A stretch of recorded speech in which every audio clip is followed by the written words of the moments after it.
Gonna be making some mead tonight. Let me just get Instagram casting. I'll be right back.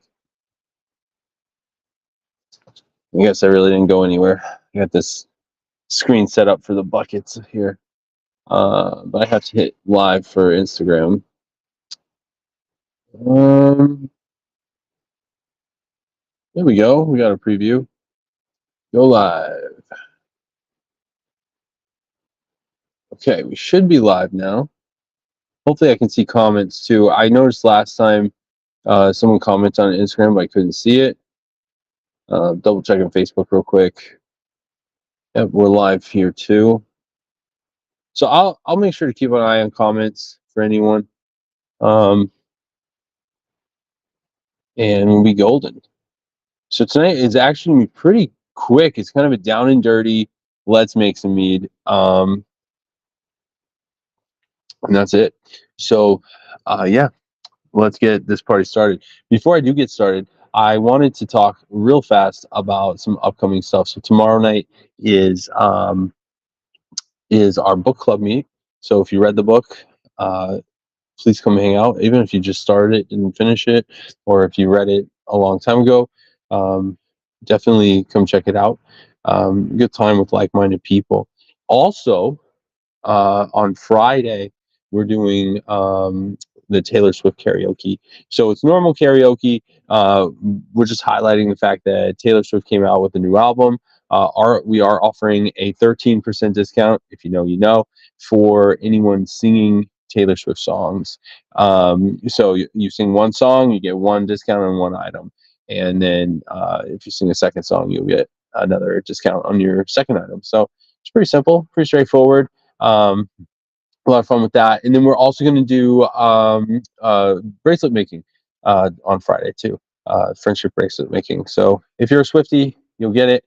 If not, come hang out, have some drinks, have a good laugh, and you can sing whatever you want still. We're just going to have a good time in proper Bergen House style. I'm drinking Little Hoppy with a splash of Mai Tai. Nice little 4% mead for mead making.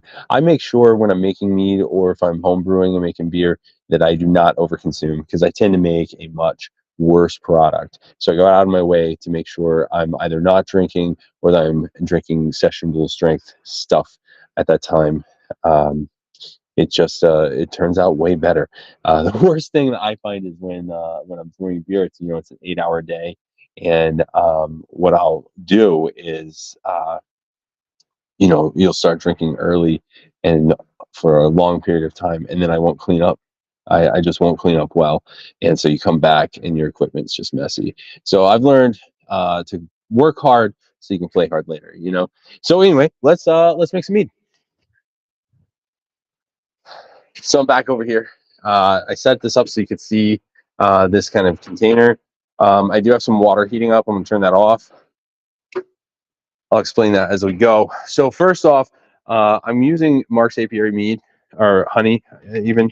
The reason I'm using this honey for a couple of reasons. One, it's already pre-measured, and I don't really use this small amount of honey much. And so I felt like, having it pre-measured was a big win for me. The other thing is just simply because I freaking love this honey. It's so delicious, and it has this beautiful like peach, nectarine, other tree fruits, palm fruits. Just because of the location of Mark's Apiary there in South Glastonbury. Those of us who live in the area, we call it the Fruit Loop. Not everyone does, but some of us do. And basically, these bees are collecting nectar from all these fruit trees, and you wind up with just this absolutely gorgeous honey. But I have a pound of honey here, and then we're going to mix in a little bit of water, not a ton. But what I want to do is, I've got this water is at 165 degrees right now, and the reason I'm using water that's so warm is it will pasteurize it. It'll bring the honey itself is at room temperature. So what's going to happen is that's going to bring the temperature of the honey up past pasteurization temp. But the honey will actually bring the temperature of the water down, below 150, and that'll make sure that I'm not cooking off those delicate, beautiful peach and nectarine apple flavor. I don't want to cook that off, but what I do want to do is kill the bacteria. So a lot of times you'll hear people talking about the benefits of honey. Listen, if you're making alcohol, it's not a healthy drink, right? So, is it as beneficial? No. Raw honey is the way to go if you want something healthy. But if you want to make a nice clean fermented product, I find that pasteurizing without cooking is the way to go. And about 140 degrees for 10 minutes will do that for you. Technically, it's actually 11 and a half, but it's definitely safe enough for this type of work. So right now, you'll see I've got just a little bit of honey here. We want to go to half gallon, so we're going to go just over to the 2 liters. And that way we've provided half gallon of water to our 1 pound of honey, or 2 pounds to 1 gallon. Easily scales up. It's definitely a linear equation. So anyway, not the whole thing's going to be that warm, because I'm hoping to keep this under 30 minutes tonight. And so yeah, but we're going to put enough of this 165-degree water in to pasteurize it. So let's go.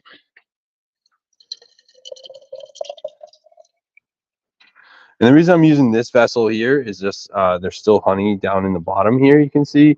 And so my goal is obviously to get as much of that honey out. Those sugars become alcohol, and also all that delicious flavor. You want to get the right amount there. And if you have any questions, let me know. I'm here for it. That's what I'm here for. So we got Facebook, Instagram, and YouTube up and running.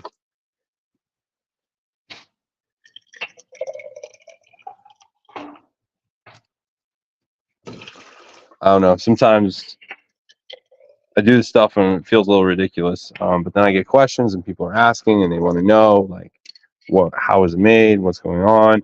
And so that's why I started this segment. Sometimes it feels a little ridiculous.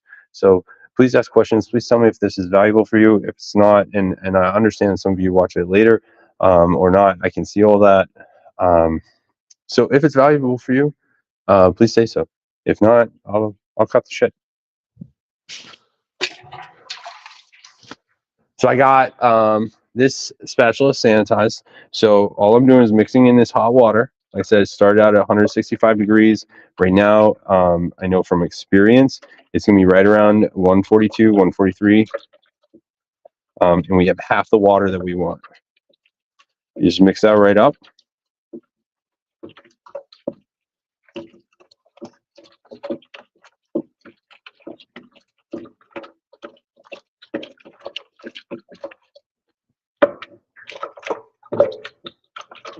And this is the problem with doing it live, right? It's not very interesting. But this is what you do. And like, for those of you interested in making mead or beer at home, there's a lot of sitting around. And I think that's true about most art, right? Like, if you're painting a picture, you gotta wait for that base coat to dry, and then come back. So that sitting there should sit there for 11 and a half minutes. I'm not going to waste your time tonight and do that. But that's really what you want to do. So this now was honey and water, 2 separate elements, and it's now what's called must. So same thing with grapes. When you squish the grape juice or the grapes down to make grape juice, you've created a must, or a wine must. This is a mead must.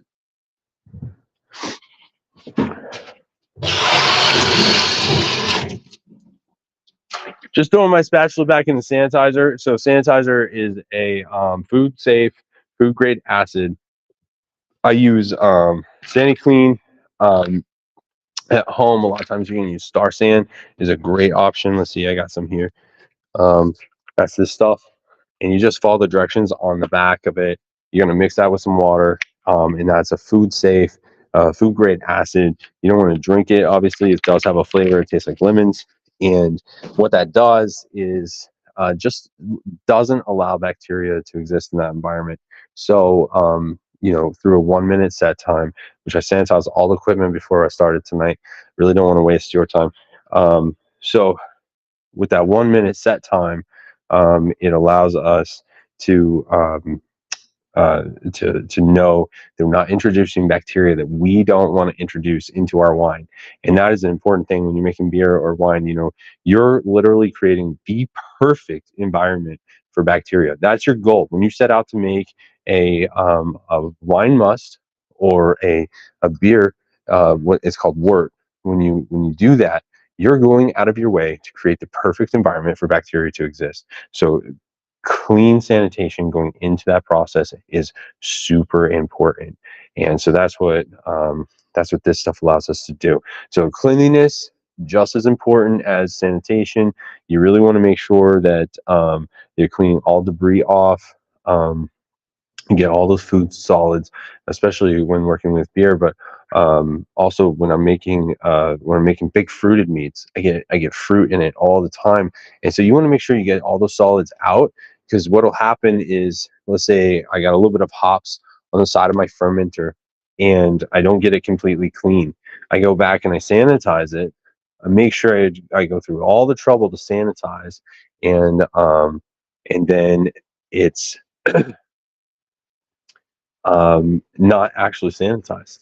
And the reason it's not sanitized is pretty simple. It's because when it's got that solid stuck there, and so the bacteria is stuck behind there, and so you're not sanitizing the stainless steel. You're only sanitizing the outside of that food particles, and so or solid particles. And so that's why you want to make sure you clean first and then sanitize after.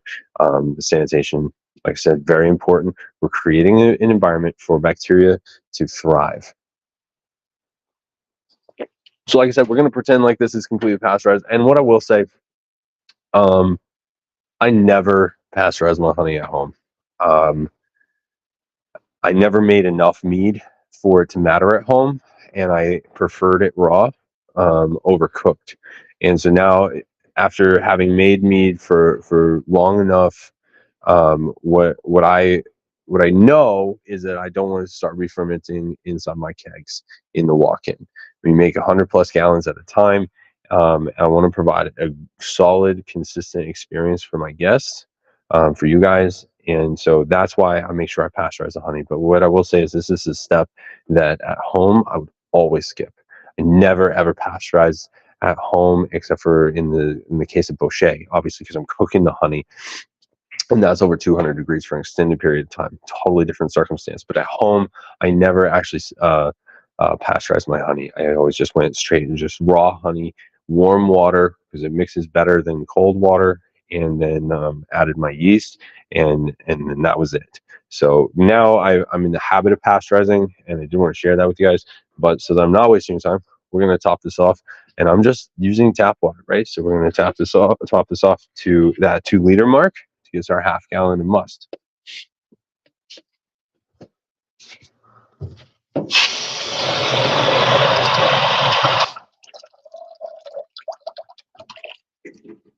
And of course, like I said earlier, it's 2 quarts is a half gallon, not 2 liters. I know you know that, but it's 2 liters because it's 2 quarts plus the 1 pound of honey, right?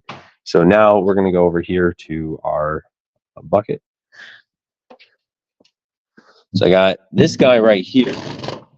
And what we have, you can see it's got a little spigot on the side there. I sanitized this all earlier, and we're just going to pour this right in. Boom. And then I got us a little table here, so kind of display this a little bit for us. All right, you see that? Yeah, you can see that fine.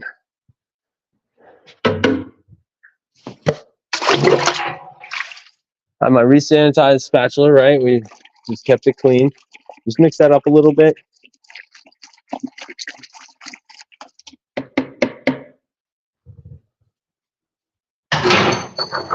And then I pre-hydrated some yeast so that I wouldn't waste your time tonight. But basically, we're just adding yeast. And so you can get yeast on Amazon.com. This yeast is called 71B. It's made by Lalvin. And for 5 grams, which this is only 1 gram of yeast rehydrated, but 5 grams of yeast is like, I don't know. I buy 500 at a time, 500 grams. I want to say you can get a 10 pack for like $8. Is not expensive. And so for a mead batch that's, 4 or 3 gallons or half gallon like this, you put the whole 5 grams in there and not worry about it, and then you wouldn't need to rehydrate it either. That's probably the easiest way to go when getting started. And that way you can learn more about this and hydrating yeast in the future. It's not something you have to focus on right now, but I did it in advance already so that so you wouldn't have to wait. So you're just gonna pour that right in. And then just like that, we made mead. The last step I'll go over next week. And that step has to do with nutrient additions because honey doesn't contain any nutrients. And so we'll talk about that next week. I think that'll be a good topic. So yeah, now we just gotta put the lid on, keep bacteria out, and put an airlock on. So I'll show you that.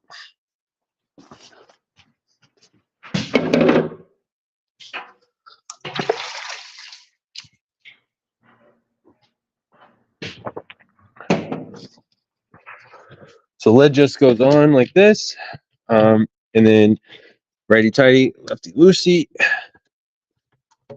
Just kind of put it in place there.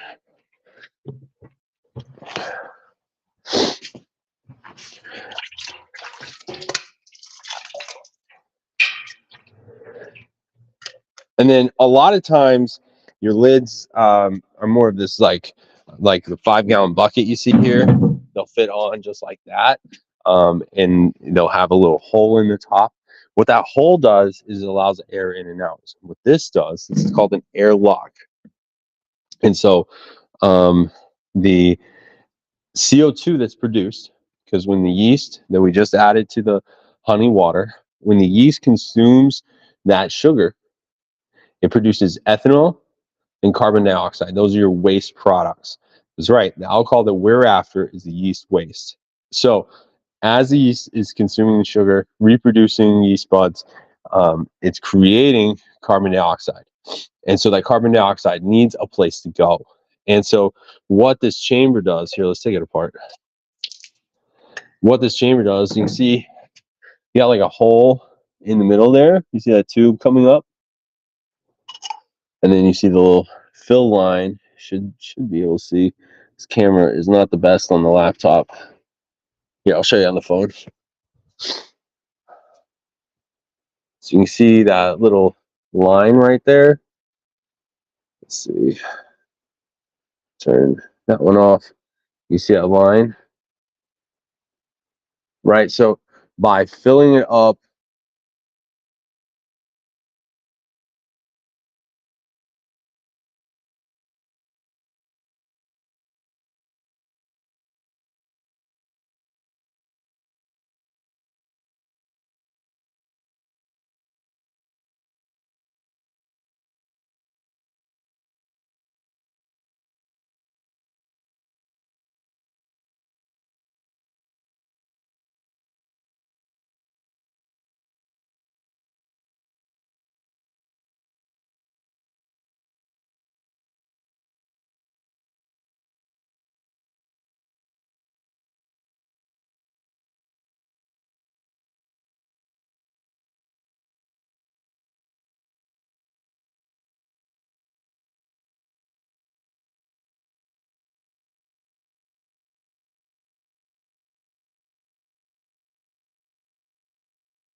All right, so maybe you couldn't hear me the whole time my camera was off. I hope not. I hope that's not true. But anyway, so now you can see we have that mead all made up, and now it's just a matter of time. So this takes, you know, uh, about a week worth of fermentation, and then it takes longer than that to get to make sure that it ages well. So that's it. That's how we make mead. Under 20 minutes is not bad. Let's check to see if there are any comments. If you guys have anything for me? Not a good view. I know. My bad. So I'm jumping on Facebook here.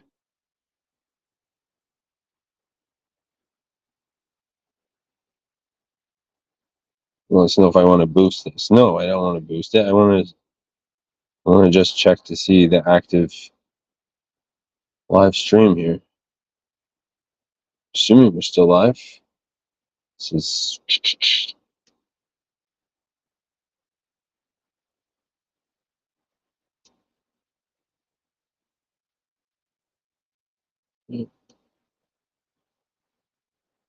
hey you.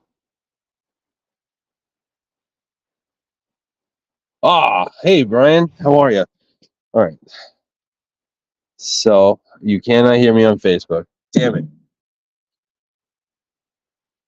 All right.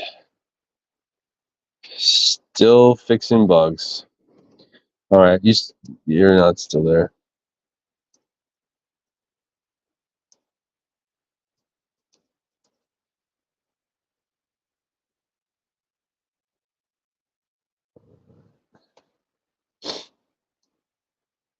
All right. So yes, to answer your question, Brian, if you're still around, still trying to get used to all of these pieces, trying to live stream in more than one place. Um, should be something that works, to be honest. And so it's a little like frustrating when I do things like that and take the audio off. I see that I have to leave my camera for the phone on. I think that was, yeah, yeah, Brian, you're absolutely right. So I turned the camera off for the phone, and so during that time I lost the audio because I got this nice little speaker to capture the audio and cut out some of the ambient noise. And yeah, so I can't turn that camera off. I thought maybe by having the two cameras I could give a better view of the buckets, and that was a mistake. So let's recap that. What I was talking about was I talked about sanitation a lot, and then I talked about how the airlock worked, which I think we went over a little bit more afterwards, and hopefully the camera wasn't off too long. But yeah, so I see, Brian, you asked about after 1 week, is it completely fermented? And the answer to that question is yes. So it's the sugar's gone, but is it aged to where you want to drink it? And the answer to that is no. So it tastes what we call green. It's really kind of sometimes it gets like almost a metallic or coppery flavor as the yeast is just not settled out. It's all in solution and it just doesn't taste good. So yes, you can make mead in less than a week, but it's going to take much longer than that for the mead to age well and to taste delicious, which I think is just as important as alcohol. I look at it like McDonald's or a steak dinner, right? If we just want calories, McDonald's is so much cheaper. So why would we make a product with honey and then drink it while it's green? It just doesn't make any sense. Honey is far more expensive than a vodka or a cheap whiskey. So if we're just trying to get the alcohol, drink that. Um, so how long does the aging process take? The aging process takes so sometimes I'll make like a 4% mead. That aging process is really fast. And the reason for that is there's far less yeast in suspension. You need less yeast. Yeast have evolved to kind of take up the space that they need to consume the sugars that they need. So, or the sugar that's available. So when you have a solution that has a ton of sugar available, you'll have more yeast in solution. And the yeast will go through what's called the lag phase, where it's not actually fermenting, just reproducing other yeast. It's budding and using up kind of some of the micronutrient inside the cell walls. And the yeast, the single-celled organism, just is reproducing like crazy, but not actually consuming the sugars and producing alcohol and CO2. And so, like with a 4% mead, I start with less sugar, I end with less sugar. And so there's really no reason for all that yeast to be in suspension that we would love for it to drop out to give us a nice clean flavor. And so that mead is honestly done aging in like 10 days. And then a mead that's like 10, 12, 13, 15%, those types of meads are going to take closer to 6 months, a year and a half sometimes to really mature to where you like it. And what I find super interesting is that aging process is not a linear gradient. So what happens is it's kind of like this oscillation going on, and your hope is that as it oscillates, it's just every peak is higher than the last peak, and every valley lower or higher than the last valley, and then it finally kind of tapers off, kind of like if you can imagine a guitar string, as it is shaking just a little bit less and less and less, and kind of that vibration is less. So I don't know. Hopefully that makes sense. But yeah, if you make a 24% mead, you can expect to sit on that for a solid 18 months. I'm gonna grab my mead because I'm talking a lot.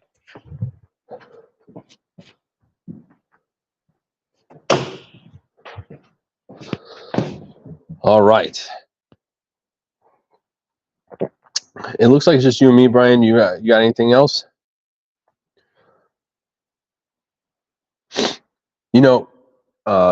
I love seeing you on here. It's just it's great seeing old Army buddy. Yo, you're absolutely right. So if anyone's on Instagram, Brian just said sounds like a young whiskey, and that's absolutely true. So that green aging process is the same, and even like Pinot Noir will go through the same process as well. A good solid Pinot Noir is going to take like 18 months to age, and that starts out really going through that same oscillation process. And then you introduce barreling and micro oxidation, and for both whiskey, Pinot Noir, and a lot of my barrel aged meads, I'll go through that same process all over again once you introduce that barrel and start introducing these micro oxidation effects, which I can nerd out about barrels too, if anyone's ever interested in that.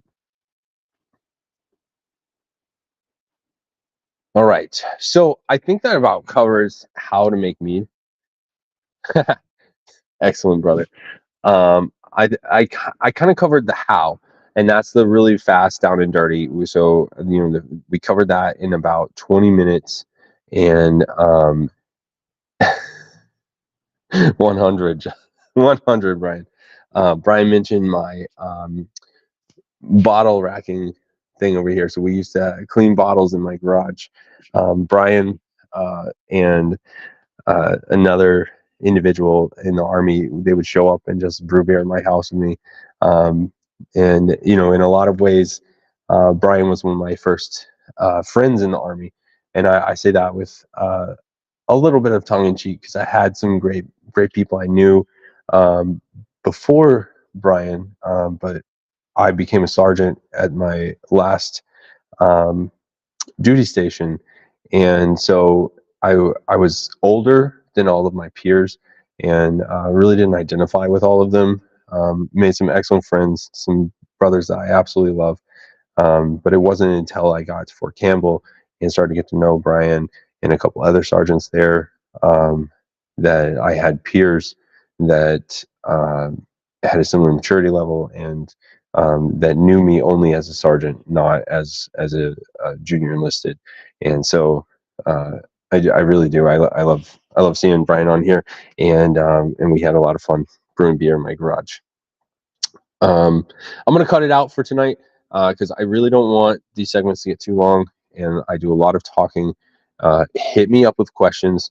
I'm gonna take a look at this video later on this week or next week and kind of see what's of value and see if I can kind of hack some of it down and maybe repost it. I want to get better at that. Some of our past videos weren't worth editing like that. Probably last week, or not last week, but the one before with Kieran, probably we had some stuff of value, and so that that one was probably worth editing. But I'm still trying to learn and get through this, and get through this process. I want it to be valuable, and I don't want to waste a bunch of time for you guys. And so yeah, I'm gonna shut up now. I'll sign off, and I'll take a look at this video, see if there's anything to edit down for later. So for anyone who made it this far, cheers, bitches. Have a good one, Brian.